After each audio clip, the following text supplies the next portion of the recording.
Gérald Darmanin est triste, Gérald Darmanin est déçu. On peut le voir sur cette image, Jean-Yves. Eh bien, figurez-vous qu'il s'est exprimé ensuite sur la motion de rejet de cette loi immigration qui ne sera donc pas débattue à l'Assemblée nationale. Et il a dit cette phrase très intéressante. La majorité des députés ne représente pas la majorité des Français. En fait, Darmanin joue de l'ambiguïté. Quand il dit que l'opinion publique est derrière sa loi, c'est évidemment une darmarinade de plus. De plus, ouais. Ce qui est vrai, c'est que l'opinion publique est majoritairement contre l'immigration, à peu près à 70 à 80%, contre la poursuite, contre l'augmentation de l'immigration. Et Darmanin a fait une campagne avec quand même malgré tout le soutien des médias de grand chemin parce qu'il n'est rarement contesté quand il parle. Il affirme que sa loi limite l'immigration. Alors on va le dire en 2 chiffres. Il prétend qu'elle permettrait d'expulser 4000 étrangers délinquants par an de plus, sauf que des délinquants étrangers, il y en a 120 000 par an, donc 4 000 sur 120 000, c'est pas grand-chose. Ça pèse pas très lourd sur la balance. Il a beaucoup varié dans ses déclarations et il ment comme il respire. Mais encore une fois, il peut se permettre ce genre d'affirmation parce que quand il est chez TF1, il déroule, au fond, il est chez lui.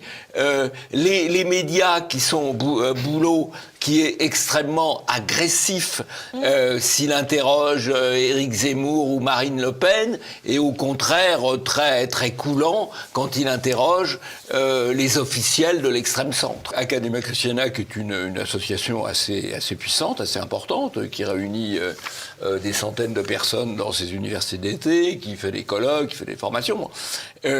Les médias n'en ont pratiquement jamais parlé. Parce que, au fond, on ne parle pas de ce qui ne va pas dans le sens politiquement correct. C'est une association, on va dire, catholique de tradition, catholique identitaire, donc ça plaît pas beaucoup aux médias, donc ils en parlent pas. Et là, d'un seul coup, ils se mettent à en parler quand le ministre de l'Intérieur, le ministre de la police de la pensée, décide de les dissoudre. Et alors là, on en parle, dans un premier temps en tout cas, sous l'angle que nous dit le ministre de l'Intérieur. C'est-à-dire on donne la parole à l'accusation et très peu à la défense, en tout cas dans les médias de grand chemin, comme Le Point ou Libération, la parole est à l'accusation. Mais ce qui est surprenant dans cette affaire, et vous allez nous en parler, c'est que malgré tout, Academia Christiana accède à un certain nombre de médias alternatifs ou de médias de transition, et par conséquent, ils peuvent aussi faire valoir leur défense, ce qui est un phénomène relativement nouveau. Vous avez annoncé hier, Gérald Darmanin, la dissolution du mouvement Academia Christiana, présenté comme un mouvement catholique traditionnaliste. Est-ce que vous pouvez nous dire ce matin quelles menaces ils représentent? Est-ce qu'ils avaient un projet de violence qui était prévu? Alors, vous l'avez vu cet été, ils ont notamment fait l'apologie de l'antisémitisme, puisque là, vos émissions de télévision en ont beaucoup parlé, avec des personnes qui considéraient que les Juifs n'étaient pas évidemment des hommes comme les autres.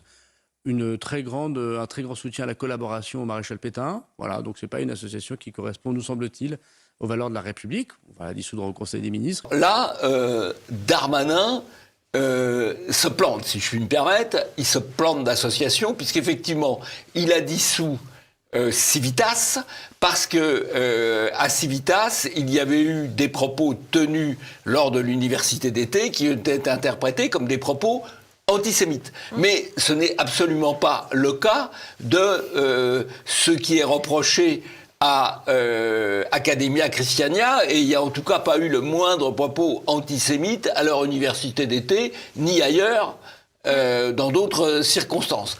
Ceci étant, qu'est-ce qui se passe? Sonia Mabrouk, qui est pourtant une bonne journaliste et une journaliste avisée, au cas particulier, elle ne connaît pas particulièrement, je pense, Academia Christiana, et elle se laisse embarquer en quelque sorte par une darmarinade de plus.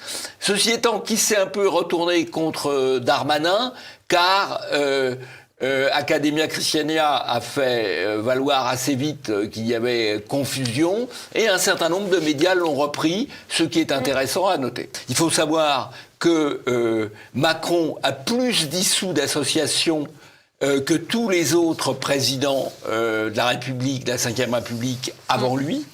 Il y a eu 33 dissolutions quand même sous Emmanuel Macron. 33 dissolutions sous Macron et plus de la moitié visant des associations dites d'ultra-droite, plus que des associations islamistes. Alors je rappelle quand même l'islam depuis 2015, les islamistes depuis 2015, c'est 275 morts et des attaques au couteau pratiquement quotidiennes.